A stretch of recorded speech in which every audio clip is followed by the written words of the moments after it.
So, what happened last session?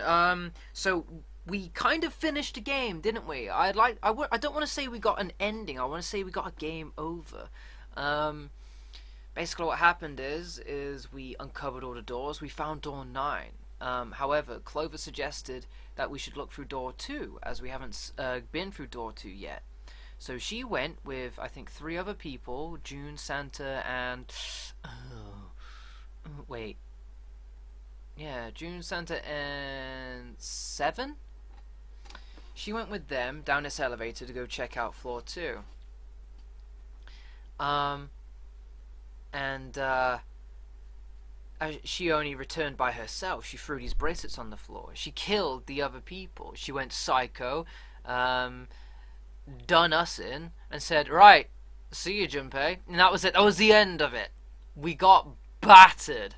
We got absolutely battered by Clover, and yeah, that's hence this thing here. So that represents one of the endings. So now we got the option to start a new game with those memories intact, and because of that, we will be able to speed through all of the text and scenarios that we've already encountered. However, it will stop at new stuff. You know, we'll be going through new doors, solving new puzzles, that kind of thing. So there's going to be more, I want to say more to the story, or probably just a different angle on the story. I don't think we're probably going to get more on the story until we start heading in, I want to say, the right direction. Consider what we did before, the wrong one. And now we're heading in this one. Even though some may be wrong and cut off a bit abruptly, I think they're still somewhat valid and relevant to the big thing, you know. So let's just get into it. We're going to be starting a new game plus with the memories of our previous run. So I'm expecting this. Oh, it scared me. Like I said, man, it sounds like that always catch me off guard, and I'm always feel on edge when it happens. This game is fiction. All names, characters, and incidents portrayed in its production are fictitious. So I'm guessing this run is going to be a lot quicker, because we're going to be speeding through a lot of stuff. It's going to be more story orientated. So yeah.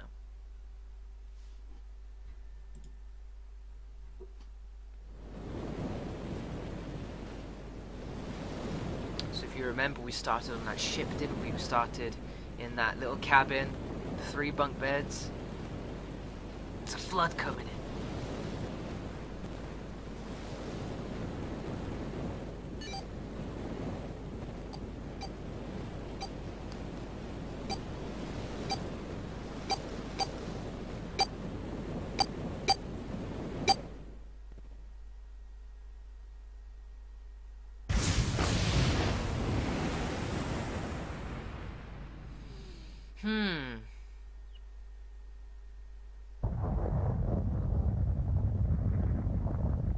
A loud noise startled Junpei awake, and his eyes snapped open.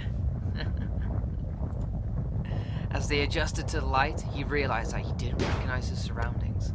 So, we've already done all this before, and they said that we could skip through all the stuff that we've already done if we hold this.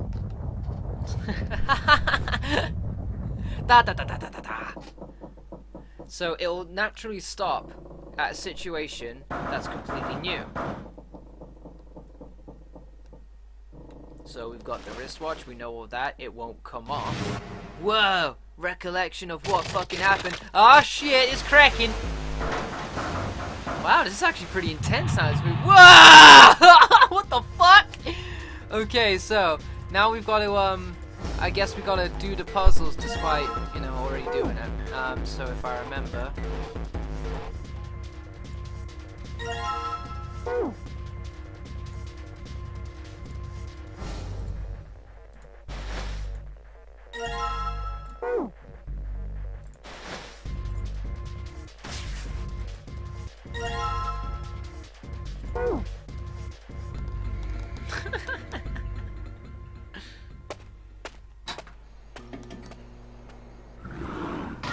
God, that scared the shit out of me! I knew it was coming. It's those little noises like that. They always get me in games for some reason. I get so drawn in by those noises. For some reason, they just touch me in places I don't want to be touched. You dig?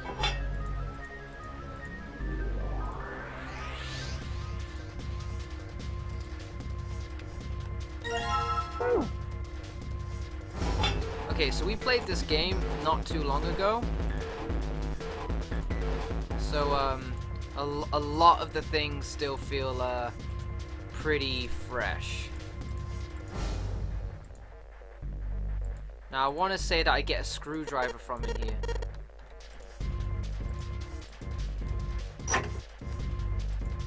Okay, there we go.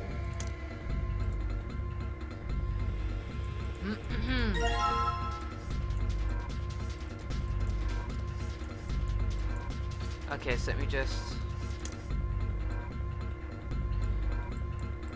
get these numbers real quick for the blue one. So 0, 2, 0, 2, 6, 0, 2, 6, 0, 2, 6, 3. Okay.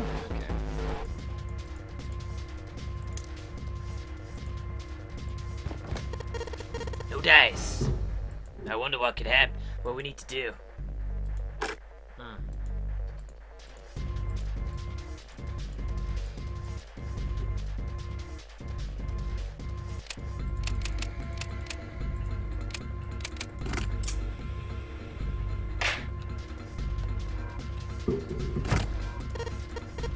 Okay.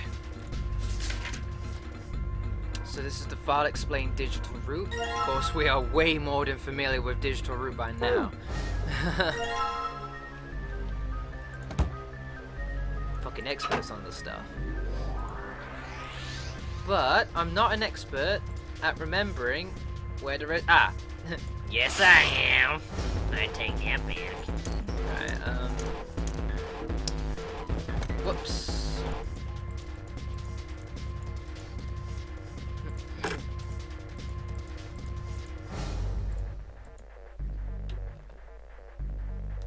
Alright, I just need to go in. No, Junpei, don't give me that. He's so defeatist, isn't he? As soon as we back out of something, damn it! Damn it! It's all gone to shit!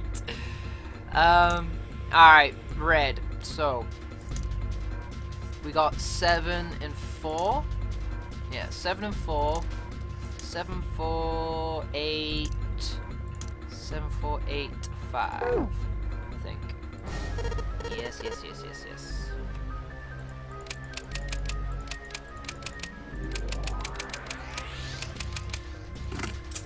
Swipe.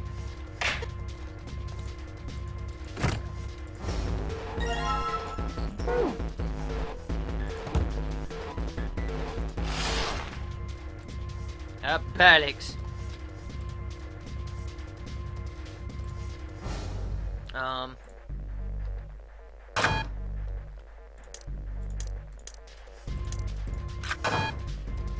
Of course, the files. Okay, so now we have to get a digital. Oh shit! Digital root for 5, wasn't it? I'm just gonna push random shit again.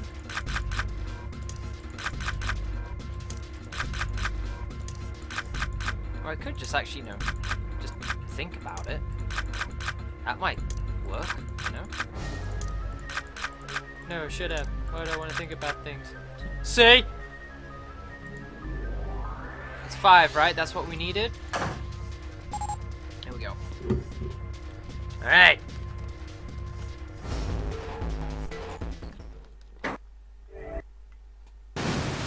Holy shit. I'm running at 1,000,000 miles an hour! Imagine someone with, like, photographic memory could actually play like this for the first time and go, whoa, this game is so fucking intense, I get it! Oh, it's Snake. God, oh, it's the 9th man. Oh, man! All my feelings. And Home Dude's gonna be like, get back or I'll cut the bitch. And she's like, well. Me and you have something in common.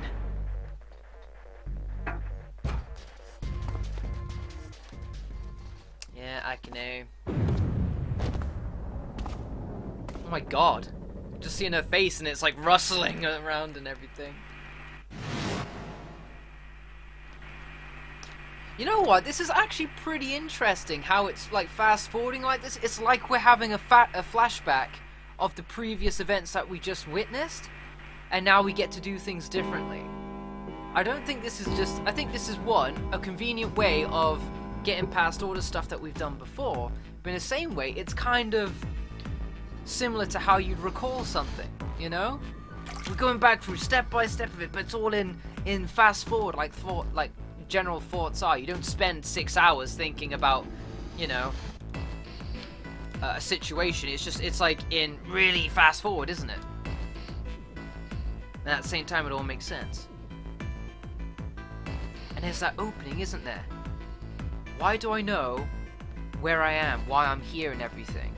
I think this game is trying to break the fourth wall in saying that the characters are reliving memories on the ship, scenarios, and it's also represented in the player as in multiple playthroughs. We've been here before, we've done this, but yet we're still here, we're still in this situation. I think that's one theory that I've got right now for this game. I think it's clever how it's kind of making you feel like you're a contestant in this game as well, if that's correct. Oh, goddamn! Mr. Knife Man. Ah, he's got a piece! He's like, well, don't push me, man. I could blow up.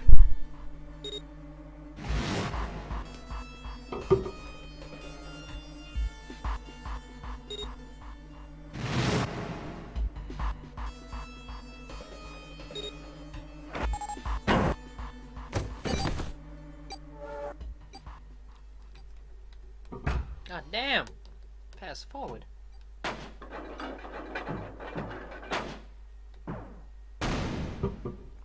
What in the fuck is going on? Okay, so... Whoa, wait, what? Shit! Oh, okay, so... This is our first decision. Now, because this is grayed out, last time we picked Santa and June, 3 and 6. So what if we pick... Snake and 7. Snake 7. You think you'd give me a hand here? The pun was a little too on the nose, but the mood was still grim. Both Snake and 7 lifted their left hands silently. Slowly, each placed their hand on the scanner panel. 5 plus 2 plus 7 equals 14. 1 plus 4 equals 5. They fulfilled the conditions. If they were to pull the lever on the side... Are you guys ready? I'm gonna open it. Junpei grabbed the lever and looked back over his shoulder. They stiffened and nodded. Junpei nodded back and set his mouth in a grim line. Then he slowly lowered the lever. I like how text is displayed in this game. For some reason they get a good grasp on how to present information to you at the right pace. There was a metallic groan and the door slid open. A breath of air drifted out of it, carrying a stench that nearly made them gag. Junpei grimaced and put his hand over his mouth. Oh my god. Dun dun dun! June gets the monthly fever. Alright. Oh shit, we lost an hour already? God damn!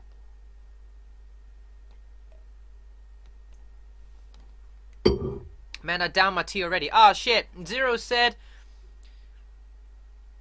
Well, he didn't say either of these things, so either one's gonna make me look like a retard, man. They will get... Like, and Snake's gonna be like... Junpei, Junpei, Junpei. I'm so disappointed. That only 2 people could go through the door, right, Snake? Or something like that. No. Wait, that was wrong. It was on the tip of Junpei's tongue when Lotus beat him to the punch. All those who enter must leave, and all who enter must contribute. That's what the letter said. In other words, no less than 3 and no more than 5. Exactly. Snake inclined his head toward Lotus. No. I don't need eyes to tell you've got a banging rack, madam. The 9th man, however, broke that rule. He tried to pass through a numbered door by himself. And I've already seen this.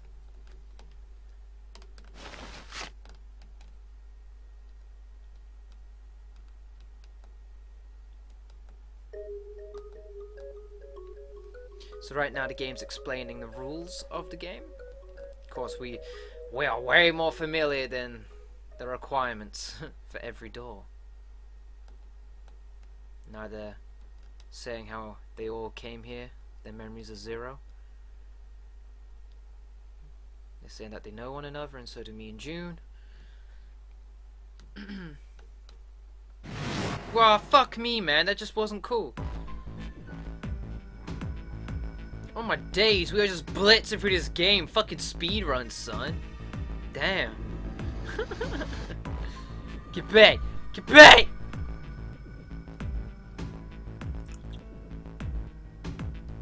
Okay, so now we're picking what door we're gonna go through. 8365. What would our digital route be? So we picked 4 before, so anything we pick is gonna be wrong. The fucking 2, yeah? 2! It would be 2! That meant there was no way they could pass through door 4. Wait. No, that wasn't right. No, something didn't seem right. Jumping around the numbers again.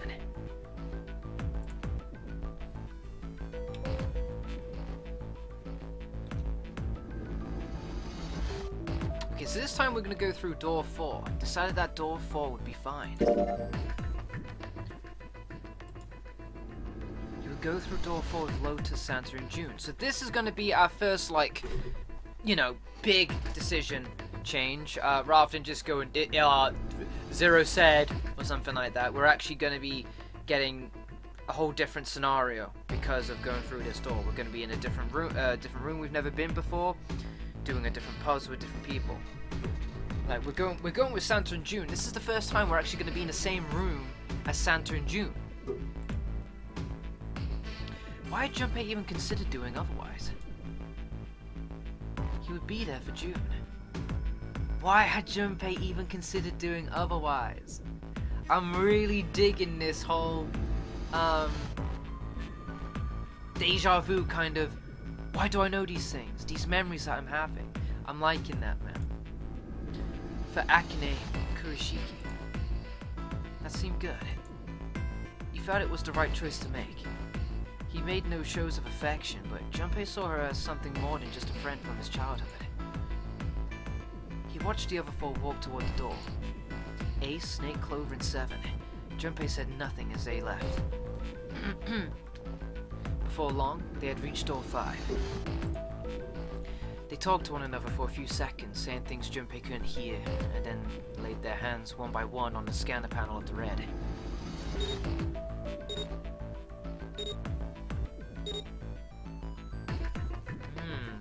I wonder if Clover isn't gonna freak shit now that she's with Snake.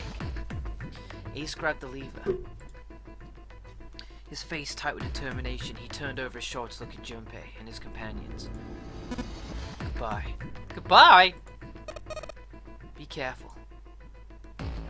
You don't really say goodbye until you don't intend to meet them again. As Ace pulled the lever, the door swung open, the mouth of a great hungry beast. Beyond the door, Junpei knew, lay the sad remains of the 9th man. It did not surprise him that Ace, Clover, and 7 hesitated. The body was not a pleasant thing. Snake had no such problems, as his blindness made him immune to the horror. He stepped through the door, his feet making a wet splack in the pool of blood. I don't know! Snake seems really perceptive. He only has to touch something. He can say if something's transparent, if something has writing on it. You know, he has a very accurate description of things, despite not actually being able to see the detail, so I wouldn't say he's particularly immune to the horror. Do you intend to kill me? He says the same thing to them. Brilliant. I assume you haven't forgotten the door only remains open for 9 seconds, have you? Snake had not even bothered to turn around, but the other three steeled themselves and stepped through the door.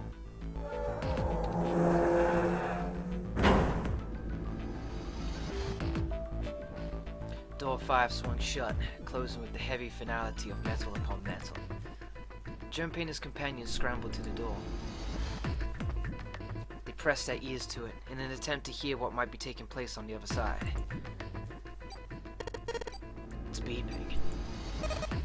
It's just like before. Probably the sound of the detonator on the bracelet. Do you think they're okay? June's face showed her concern more plainly than her words ever could. Almost as though in response to her question, a voice rang out from the other side of the door. It was Seven. Hey, there it is. It's gotta be the dead thing. Come on, get over here. We gotta authenticate.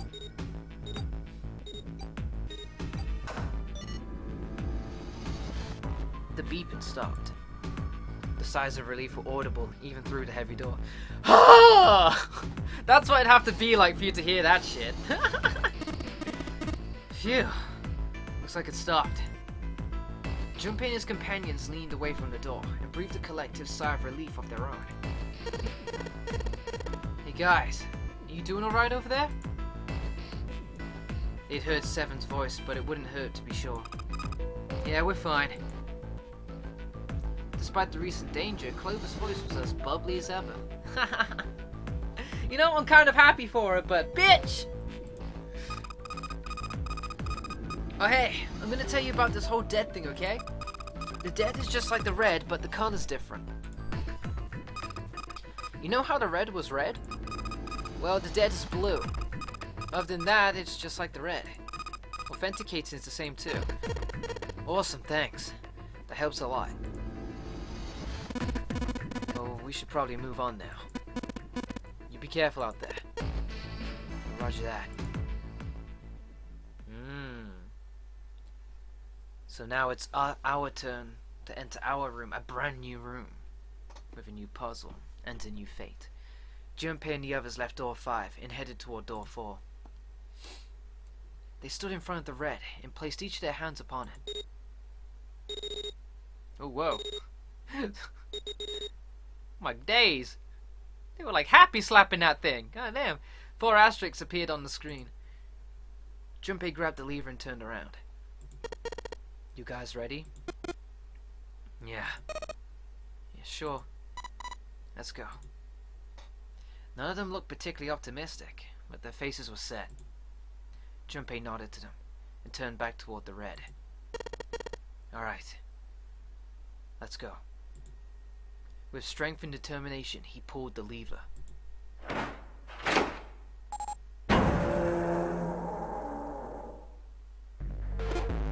Run! The 4 of them leapt through the door together. Aw shit. The moment they had passed through it, each heard a cold electronic sound coming from their left wrist. In the center of each bracelet, a red skull appeared and began to flash. The detonator's countdown had begun. In the long moment that each of them spent staring at their wrists,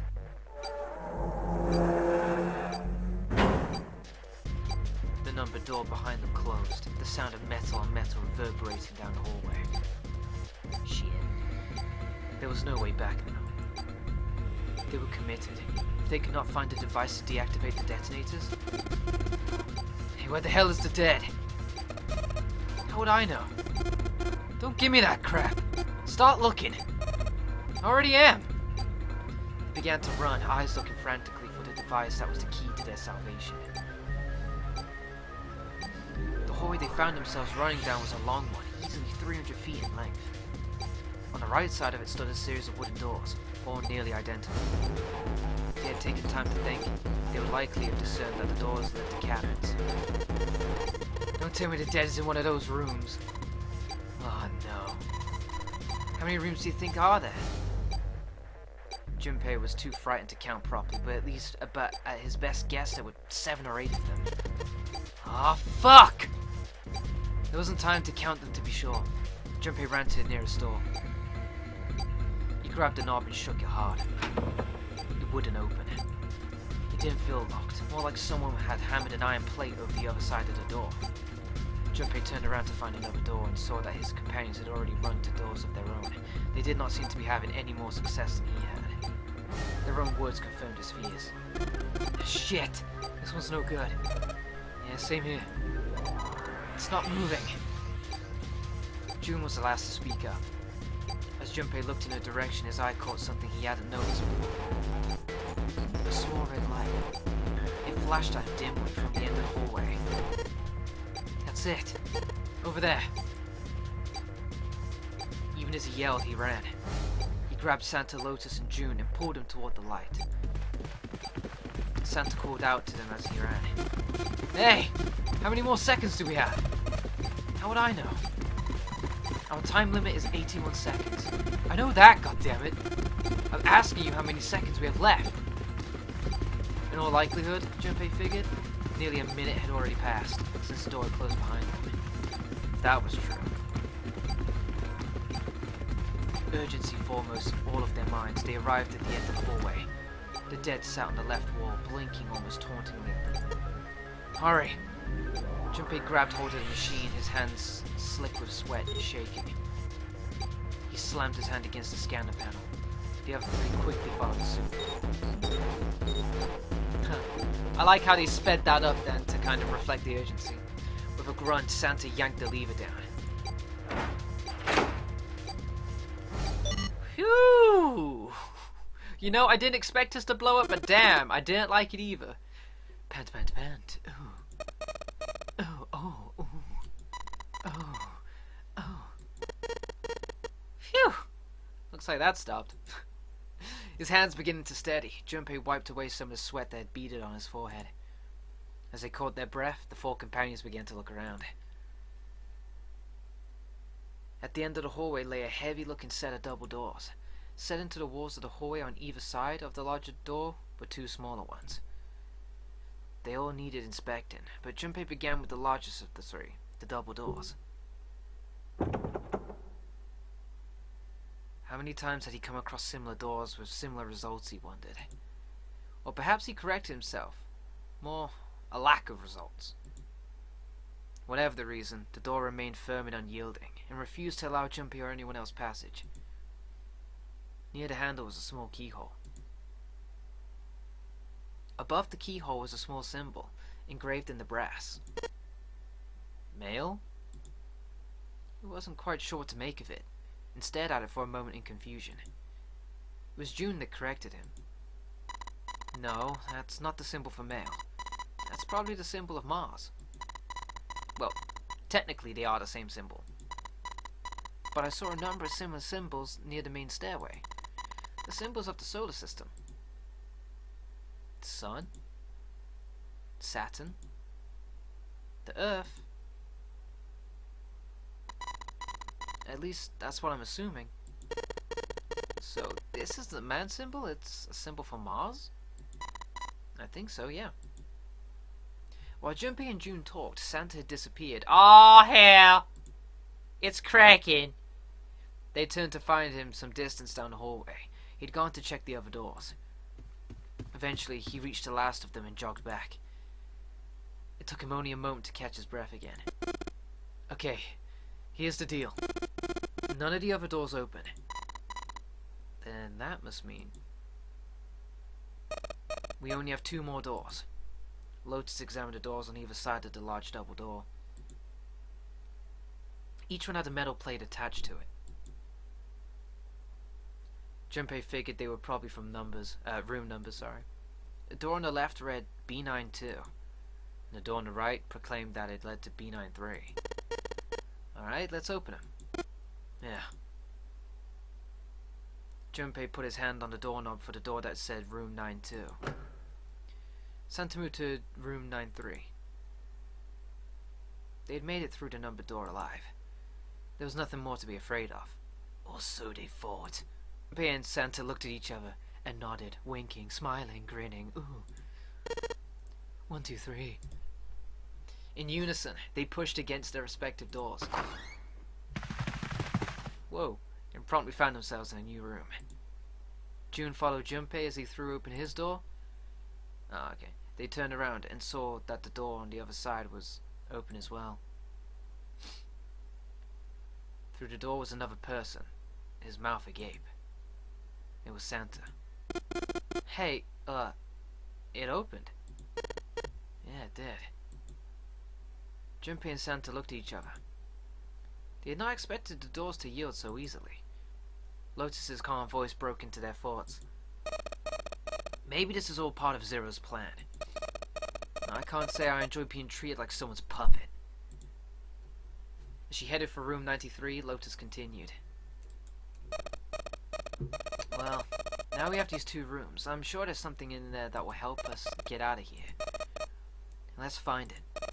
Santa and I will search this room. Junpei and June, search the other one. Alright. Okay. Oh, bud! Here we go! I like the look at Junpei's eyes, like, I can do it!